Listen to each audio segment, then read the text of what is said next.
niya 'no, kumbaga ay napaka-talented ninyo 'no, mga Taurus 'no. So, what else?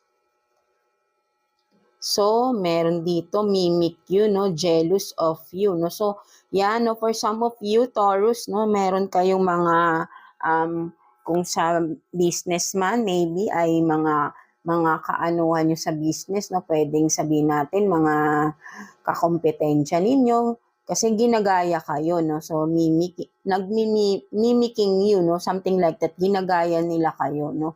Siguro idol kayo 'no, something like that. But then because naiinggit sila 'no, kumbaga ay nakikita nila yung yun nga, because you are this 'no, very creative 'no. So, siguro ay ang gaganda ng nagiging products ninyo kung sa business man, ano man 'tong ginagawa niyo, ano man yung mga business niyo right now is parang ano siya 'no, parang kakaiba 'no, ang ganda tignan 'no, for some of you 'no. So, kumbaga dahil yung creativeness niyo, ang ganda nung nagiging product 'no, something like that 'no. And then may mga tao sa paligid ninyo, sa business ninyo na ginagaya yung business ninyo, puwedeng gano'n, right 'no. So, siguro kasi kung some of you Taurus hindi niyo 'yun napapansin kasi akala niyo siyempre ang business ay talagang natural na may mga kakumpetensya tayo, right 'no. But then for some is ginagaya lang talaga nila yung business ninyo dahil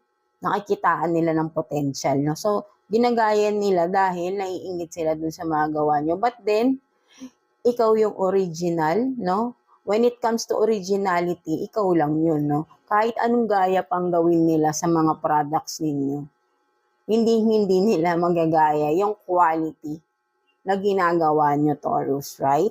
No, so wag niyong alalahanin 'tong mga tao na ganito, right? And of course, kung sa job naman 'no, merong mga naiinggit sa inyo, maybe ang ganda ng performance niyo sa inyong trabaho, right? No, so may mga hindi talaga maiiwasan kapag sa company merong mga naiinggit talaga, lalo na kapag nakikitaan kayo ng potential, 'di ba? May mga gumagaya pa sa inyo 'no, but then kahit anong sabi ko nga, kahit anong gaya nila, yung original 'no, and then there are just copycat, right?